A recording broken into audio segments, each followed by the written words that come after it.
In addition to that, the other bit of news that we got, Al, from Aliom Financial was that NAB's looking at partnerships in the United States with Bank of New York Mellon. So you've got the little updates from these two companies, with the broader story being the proposed taker of AXA by NAB. Yes. What are you taking out of kind of these little updates? I like the synergies that the NAB AXA have in terms of it's sort of closer to home. I think obviously we've seen NAB spent a lot of time looking at their UK exposure over the last few years, and UK is obviously still quite a hotspot in terms of a risky market and in terms of where their economy currently is. In terms of this exposure to the US market, certainly I feel the US market is in a better position than the UK market, but again there's an uncertain outlook.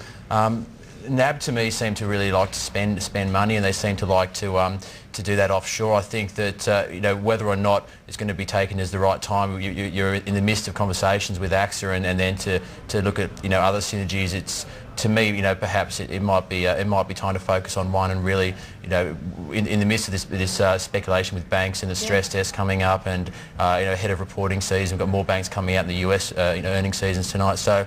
It's whether or not it's a bit of a aggressive bullish play to be looking at that. And a bit later in the show, I want to ask you about bank funding pressures but the comments that the RBA actually made in the minutes yesterday. So that's coming up with Al Fullerton from Aliom Financial Markets. After this, from Hong Kong, I think we have one staff member who actually does camp out for that occasion. Lisa Crefeld. Let's move on and chat with Al Fullerton from Aliom. And if you do have any questions, you can call us 1300 30 34 35. Al, back to you though, and the broader story. Look, we can talk about Apple all we want, but the broader story is about the earnings today. And I want to know from you, do you actually think when we get earnings from Apple and we chat about Apple, it says a lot about the broader economy, or are they in such a unique space it's almost hard to say that they represent anything else but just the Apple fans and how crazy they are? Well, look, I think that Apple's now more of a consumer staple than it is a tech stock, and I think that's a point we have to look at. We saw Google results, which have their net cast far wider than someone like Apple in terms of the products that they provide, and their results haven't been good, whereas it wouldn't matter if we were deep in recession. I still feel that we'd be out there buying these iPhones and these iPads, and we've seen 8 million sold in the quarter, something ridiculous. Anyway, so yes, I think that Apple can't be used as a barometer as such in terms of where the consumer demand is, because of the fact that it's almost become a staple. Everyone wants to have one, everyone needs to have one almost. Sure. The other issue, of course, with the earnings season is revenue generation. We want to see that from companies. It doesn't seem like cost cutting is good enough anymore. That's right. At what point are we going to start to see the revenue? I guess that's a concern for this reporting season. It is, exactly right. And the next 6 months, we need answers. We know it's been a bad run. If the earnings come in and they're in line, or they're surprised to the downside, stocks are being punished. Stocks that do come to the upside, that they are being rewarded. But it's all about going forward. There's no point looking back. We know it's been a tough last 2 years. We know that the earnings have fallen down, no margins have been squeezed. So what are you going to do as a company to get forward, to increase your share price, to actually increase a balance sheet and to get out of this rut? So that's what we've got to focus on, how they'll actually be generating these revenues. I want to ask you a little bit about the earnings season for us too when we get back. We'll have to take a break right now. Let's join Al Fullerton from Aliom Financial again. Al, that word momentum that Matthew used so much, talking about that leading index, that's really key to, I guess, for investors at the moment. We can talk about double-dip recession in the United States. We can look at day-to-day indicators. You really want to see a change in momentum for things to be looking like they're getting better. No, you do, and that's exactly right. And Matthew, the points he touched on were very true. That the consumer confidence is not perhaps reflecting exactly how it should be in terms of where our economy is, where our market is.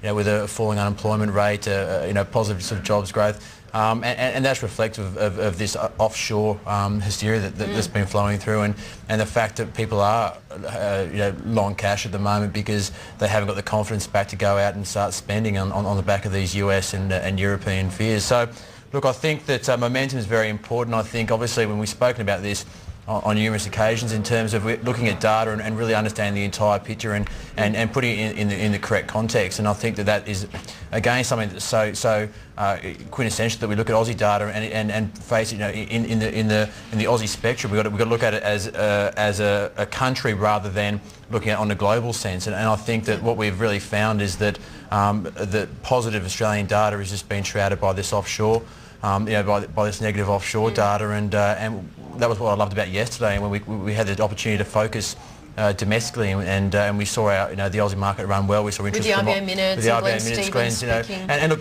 Glenn's speech was on Europe, and that's a sure sign. If everything's going well over here, he had to talk about Europe and the concerns over there, and that really just highlights exactly the point. He was worried about being too boring, was he? Was he? Oh no, never. Not the RBA governor being too boring. Never. Talking about the Australian economy. That's right. So yes. Okay, but indicators on China, because if you're going to focus on the domestic situation, you can't think we exist in a vacuum. We watch China data like hawks at the moment. We do. How do you judge things like the Baltic Dry Index, which is showing such immense weakness, data out of China recently? How do you kind of gauge what's happening there? I think in terms of those indexes, and that was my previous point, that we have to look at them in a larger context rather than a one-off. I mean, you saw the Baltic Dry Index rally extremely hard about 6 months ago when there was a huge backlog of ships, so it might have been about a year ago. So it's a very volatile index, as are a lot of these indexes, and they will actually, there's a strong correlation between market volatility, consumer volatility, and the volatility of these indexes. So the Baltic Dry, there's a surplus of ships sitting there at the moment. There are numerous different reasons why that can happen. I know that obviously iron ore demand has come off, but we saw Vale coming out saying that they're expecting a flat iron ore demand for Q3, but Q4 should pick up on the back of this. Developing world demand from someone like China, developed world demand from the Eurozone, from the US, and from Brazil. So really these indexes can whip around, and they can be just as volatile as any other index. What's going to get investors focusing back on the fundamentals here in Australia and looking at China and ignoring the US and Europe for what it's worth? You've got the earnings season coming up for us in August. Is that likely to give us any hope that we can refocus things back to where we should? Look, I think it will. It's a great opportunity for us to look back on the market. Volume should return in terms of the trading side. Our turnover has slowly been increasing. It was up yesterday, which was good. Look, yes, they will. The reporting season will give us opportunity to focus domestically, which is very important. In terms of the data, it's unrelenting. It comes out week after week after week. We're going to get this data, and it's going to be a mixed bag. And this is in terms of the global data from the US and Europe. I think once the stress test is out of the way, that will alleviate some pressures there on the banking side. I think there are certainly a couple of headwinds ahead in the US reporting season. So once that's out of the way, perhaps we can then focus a bit more domestically.